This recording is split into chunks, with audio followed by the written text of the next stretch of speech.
Hello, this is Mike Makish, EC Services Supervisor with Brunswick County Schools. And in this video, we're going to talk about the new contingency plan document for students in the Exceptional Children program. This video is for parents, guardians, and school staff to help understand this new form and the associated processes. We all know that the COVID-19 pandemic is a unique, unprecedented, and rapidly changing situation. Our students with disabilities in the Exceptional Children program are our most unique learners. This contingency plan document is intended to address the unique needs of our students during these changing times. The Office of Special Education Programs, which is part of the U.S. Department of Education, has indicated that it is expected that the implementation of a child's IEP may look different during the time of school closures and reopening.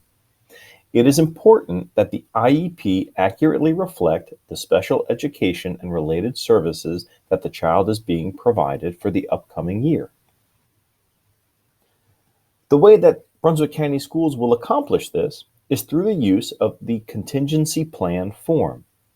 This form was developed based on the recommendations from the North Carolina Department of Public Instruction. Excuse me. The purpose of this form is to provide families and staff with a clear understanding of the services, accommodations, modifications, and supports that their child can expect to receive during the different phases of reopening. It is important to state that the contingency plan is not a replacement for the IEP. Rather, it is a supporting document that outlines the services, accommodations, modifications, and supports that a student will receive as we go through the different phases of reopening. It is a part of the IEP, not a replacement of the IEP. So, here is the process for incorporating the contingency plan into a student's IEP. First, your student's EC teacher and related service staff will work together to develop a draft of an appropriate contingency plan for your student. The case manager will then reach out to the parents and guardians to discuss the recommended contingency plan. The parent or guardian will have the opportunity to provide input about the unique circumstances and needs of the student, priorities during remote instruction, and any supports needed during remote instruction. If the parent and guardian agree to that plan, then the contingency plan can be added to the student's IEP without a formal IEP meeting.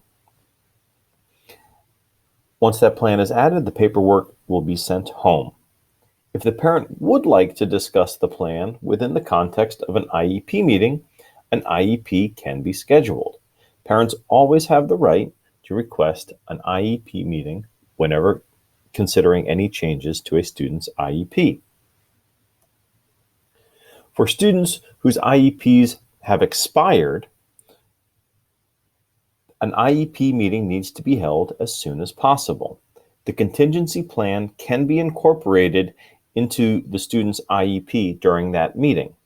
However, this does require a formal IEP meeting, but this meeting can take place via teleconference or video conference in order to maintain social distancing. We document the presence of the contingency plan on the special factors section of the IEP.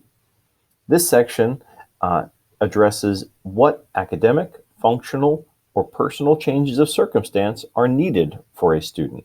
Well, I'm sure we can all agree that we've definitely experienced a change in our personal circumstances due to the COVID-19 pandemic. So this is where the presence of the contingency plan will be documented on the student's IEP. Once the IEP is then finalized, the plan will be uploaded into the ECATS database, and copies will be provided to the family, as well as hard copies kept in the student's EC file. So what does the plan look like? I'm glad you asked. You can find a copy of that plan on the Brunswick County Schools EC website, or by clicking this link here. It is a basic document that outlines all of the things that we just talked about today. There are places to list demographic information, the participants or who provided input to the student's contingency plan. There are sections to outline the special needs of the student in both phase plans B and C, talking about the unique needs during Plan B, as well as the unique needs during Plan C, and as those things change, and we go back and forth. We also have an opportunity to discuss what specific accommodations and modifications are needed for remote learning. We all know that students already have accommodations and modifications as a part of the IEP, but this gives us a place to list any additional accommodations that would be needed as a result of remote learning. We also have a section to document what supports are needed for staff or what supports are needed for our families. This could include e-training for parents or guardians on using remote learning platforms.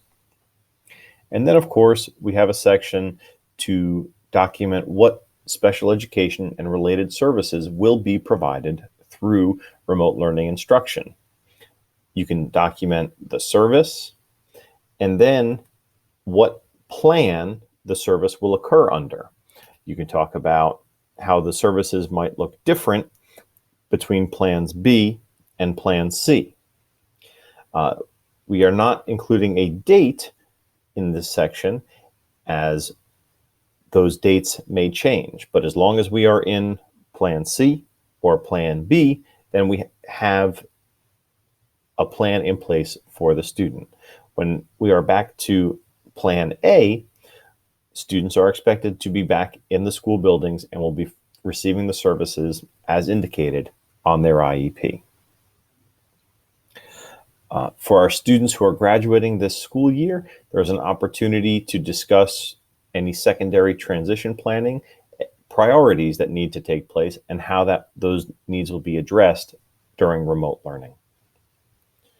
So now we'll pop back over here to our PowerPoint and leave you with this closing thought.